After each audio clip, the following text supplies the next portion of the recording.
শ্রাবণের এক অলস দুপুর, আকাশটা অভিমানী শিশুর মতো মুখ ভার করে আছে, কিন্তু কাঁদছে না। ঢাকার অন্যতম পুরনো আর কোলাহলপূর্ণ এলাকার নবাবগঞ্জ মার্কেটের অলিগলিতে মানুষের স্রোত।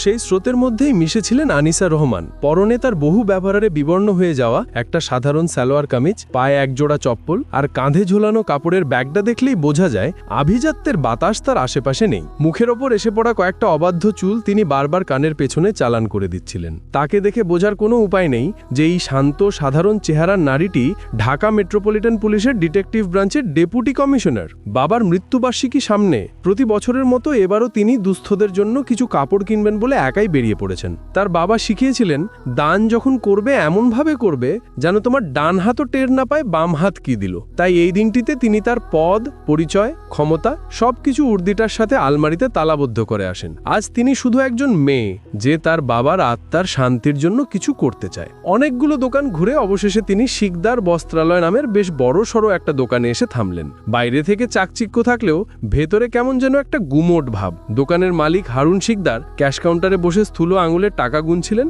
আর মাঝে মাঝে কর্মচারীদের ধমক দিচ্ছিলেন। আনিসা দোকানের এক কোনায় গিয়ে দাঁড়ালেন, যেখানে কম দামি শাড়ি আর লুঙ্গি স্তূপ করে রাখা। তিনি এক তরুণ কর্মচারীকে ডেকে বললেন, ভাই, আমার 50টা লুঙ্গি আর 50টা শাড়ি লাগবে, সাধারণ মানের হলেই চলবে। ছেলেটা, যার নাম সম্ভবত রতন, তাকে আপাদমস্তক একবার মেপে নিল। তার দৃষ্টিতে স্পষ্ট অবহেলা। এমন সাধারণ গ্রাহককে সময় দেওয়াটাকেও সে সময়ের অপচয় বলে মনে বলল। সে বিরক্ত মুখে বলল, ওই কোনায় সব রাখা আছে, বান্ডিল করা, যেটা পছন্দ হয় নিয়ে কাউন্টারে আসেন। আনিসা কোনো প্রতিবাদ করলেন না। তিনি জানেন এই সমাজে মানুষের পোশাকই তার পরিচয়ের প্রথম বিজ্ঞাপন। তিনি ধৈর্য ধরে এক এক করে শাড়ি লুঙ্গির মান দেখতে লাগলেন। প্রায় আধ ঘন্টা পর তিনি তার প্রয়োজনীয় কাপড়গুলো বেছে নিয়ে কাউন্টারের দিকে এগিয়ে গেলেন। কাউন্টারে তখন আরও দু একজন ক্রেতা ছিল। আনিসা একপাশে দাঁড়িয়ে অপেক্ষা করছিলেন। তার পালা এলে তিনি কাপড়ের স্তূপটা কাউন্টারে রেখে বললেন, এগুলোর বিল করুন।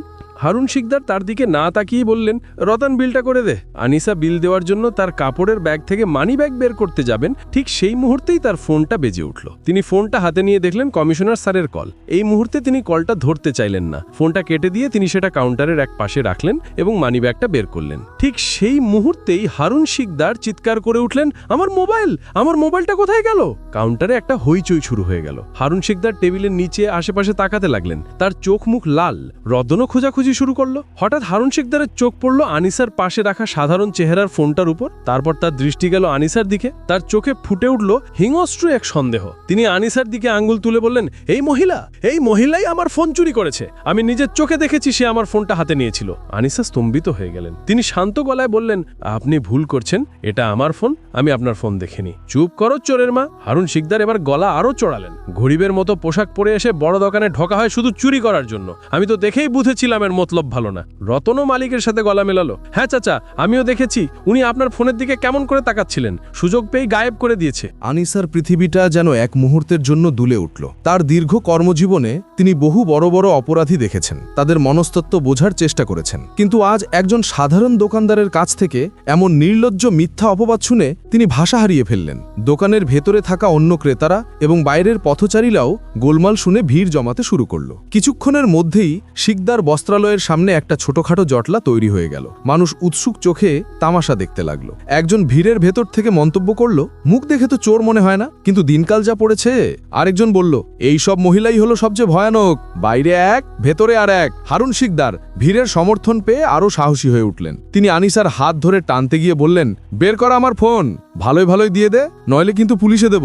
আনিসা তার হাতটা ছাড়িয়ে নিয়ে শীতল কণ্ঠে বললেন, আমার গায়ে হাত দেবেন না, আর পুলিশকে ডাকতে চাইলে ডাকুন, আমি এখানেই আছি। তার শান্ত কিন্তু দৃঢ় কণ্ঠস্বর হারুন শিকদারকে এক মুহূর্তের জন্য থমকে দিল, কিন্তু পরক্ষণেই ভিড়ের গুঞ্জন তাকে আবার উত্তেজিত করে তুলল। সে পকেট থেকে ফোন বের করে থানায় ফোন করল। হ্যালো থানা, আমি নবাবগঞ্জ মার্কেট থেকে হারুন শিকদার বলছি। আমার দোকানে একটা মহিলা চোর ধরা পড়েছে, আপনারা তাড়াতাড়ি ফোর্স পাঠান। ফোনটা রাখতেই ভিড়ের মধ্যে চাপা হাসির রোল উঠল।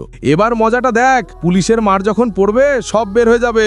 আনিসার কানে যেন কেউ গরম সীসা ঢেলে দিচ্ছিল। তার মনে হচ্ছিল এই ভিড়ের প্রত্যেকটা মানুষের ঘৃণা ভরা দৃষ্টি যেন ধারালো কাটার মতো তার আত্মসম্মানকে ক্ষতবিক্ষত করছে। তিনি চাইলে এক মুহূর্তে তার পরিচয় দিয়ে এই পুরো পরিস্থিতি বদলে দিতে পারতেন, কিন্তু তার ভিতরকার জেদি সত্তাটা তাকে বাধা দিল। তিনি দেখতে চাইলেন একজন সাধারণ নিরপরাধ নাগরিকের সাথে এই সিস্টেম কি আচরণ করে। 10-15 মিনিটের মধ্যে পুলিশের একটা পুরনো ভ্যান এসে দোকানের সামনে থামল।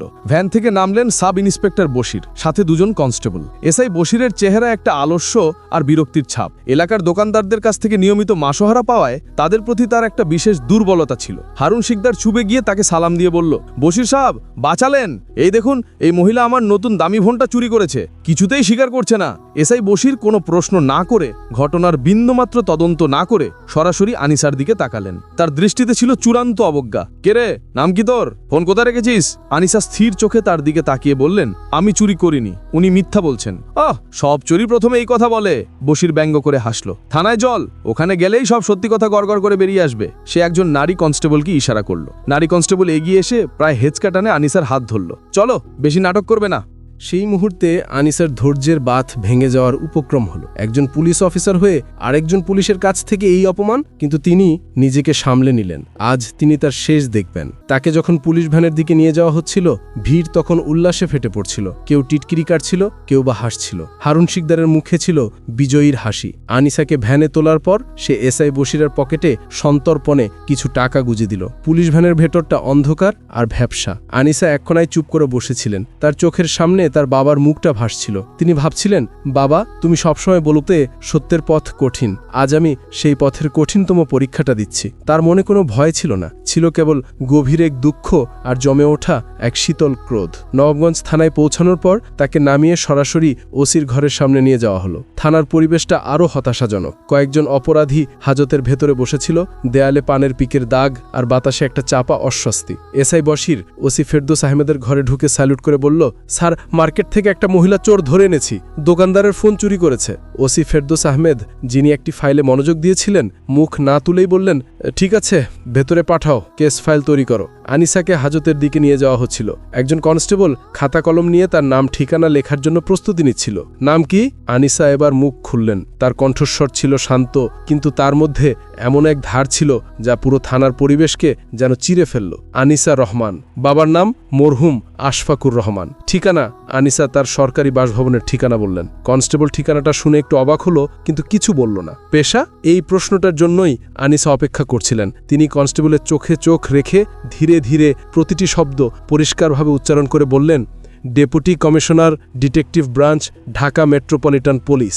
কলমটা কনস্টেবলের হাত থেকে খসে মেঝেতে পড়ে গেল। একটা ধাতব শব্দ পুরো নীরবতাটাকে খান খান করে দিল। এসআই বশির, যে পাশে দাঁড়িয়ে হাসছিল, তার হাসিটা মুখেই জমে বরফ হয়ে গেল। তার ফর্সা মুখটা মুহূর্তে কাগজের মতো সাদা হয়ে গেল। থানার এক কোনায় বসে থাকা একজন তরুণ অফিসার, যার নাম কামাল, সে প্রায়ই হেডকোয়ার্টারে যেত। সে ডিসি আনিসা রহমানের নাম শুনেছিল এবং একবার এক ব্রিফিংয়ে তাকে দূর থেকে দেখেছিল।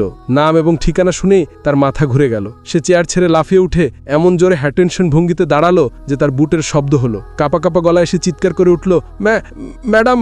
ওসি ফেরদৌস আহমেদ তার ঘর থেকে হট্টগোল শুনে বেরিয়ে এলেন। কি হয়েছে? এত গোলমাল কিসের? তিনি বেরিয়ে যা দেখলেন তার জন্য তিনি প্রস্তুত ছিলেন না। তিনি দেখলেন তার থানার সবচেয়ে উদ্ধত্ত এসআই বশির ভয়ে কাঁপছে, আর তার সামনে দাঁড়িয়ে আছেন স্বয়ং ডিসি আনিসা রহমান, যাকে তিনি বেশ কয়েকবার পুলিশ হেডকোয়ার্টারের বড় মিটিংয়ে দেখেছেন। ওসি সাহেবের মনে হলো তার পায়ের তলার মাটি সরে যাচ্ছে। তিনি প্রায় দৌড়ে এসে একটা হোঁচট খাওয়া স্যালুট দিয়ে বললেন, ম্যাডাম, আপনি এখানে? হে আল্লাহ, কি হয়ে গেল এটা? বশির, তুই কি করেছিস? এসআই বশির তখন কাঁপতে কাঁপতে আনিসার পায়ের ওপর হুমড়ি খেয়ে পড়ল। ম্যাডাম, আমাকে মাফ করে দিন, আমি চিনতে পারিনি। আমার বিশাল ভুল হয়ে গেছে ম্যাডাম, আমার চাকরিটা বাঁচান, আমার বাচ্চা কাচ্চার মুখছে। কিন্তু আনিসার মুখে তখন করুণার কোনো লেশমাত্র ছিল না। সেই শান্ত সাধারণ নারীর খোলস ছেড়ে বেরিয়ে এসেছেন এক ইস্পাত কঠিন পুলিশ অফিসার। তার চোখের দৃষ্টিতে ছিল শীতল আগুন। তিনি বশিরের দিকে না তাকিয়ে ওসি ফেরদাউসকে বললেন, ওসি সাহেব, আপনার থানার একজন এসআই কোনো তদন্ত ছাড়া শুধুমাত্র একজন দোকানদারের কথায় একজন সাধারণ নাগরিককে চুরির অপবাদ দিয়ে জনসমক্ষে অপমান করে এবং থানায় তুলে আনে। এটাই কি আপনার থানার নিয়ম? ওসি ফেরদৌস ঘামতে ঘামতে বললেন, না ম্যাডাম, আমি আর কিছুই জানতাম না, আমি এক্ষুনি। আনিসা তাকে থামিয়ে দিয়ে বললেন, এসআই বশিরকে সাময়িকভাবে বরখাস্ত করুন এবং তার বিরুদ্ধে বিভাগীয় তদন্তের নির্দেশ দিন। আর ওই দোকানদার হারুন শিকদারের বিরুদ্ধে মিথ্যা অপবাদ, মানহানি এবং সরকারি কাজে বাধা দেওয়ার জন্য মামলা দায়ের করুন। আমি চাই ওকে এখনই এই থানায় হাজির করা হোক। পুরো থানা জুড়ে যেন পিনপতন নীরবতা নেমে এলো। পুলিশ সদস্যরা ভয়ে আড়ষ্ট হয়ে দাঁড়িয়ে রইল। যে আনিসাকে কিছুক্ষণ আগে তার একজন সাধারণ চোর ভেবেছিল, এখন তার প্রতিটি কথাই তাদের জন্য আইনের নির্দেশ। আধা ঘন্টার মধ্যে হারুন শিকদারকে তার দোকান থেকে তুলে আনা হলো। থানায় ঢুকে ডিসি আনিসা রহমানকে চেয়ারে বসা দেখে তার আত্মা খাঁচাছাড়া হওয়ার জোগাড়। সে ভাবতেও পারেনি যে নারীকে সে এত অপমান করেছে সে এত বড় একজন অফিসার। সেও বশিরের মতো পায়ে পড়ার চেষ্টা করল, কিন্তু দুটো শক্ত হাতের বাঁধনে সে সুযোগ পেল না। আনিসা তার চেয়ার থেকে উঠে দাঁড়ালেন। তিনি ধীরে ধীরে হারুন শিকদারের সামনে গিয়ে দাঁড়ালেন। তার কণ্ঠে কোনো রাগ ছিল না, ছিল এক হিমশীতল স্থিরতা।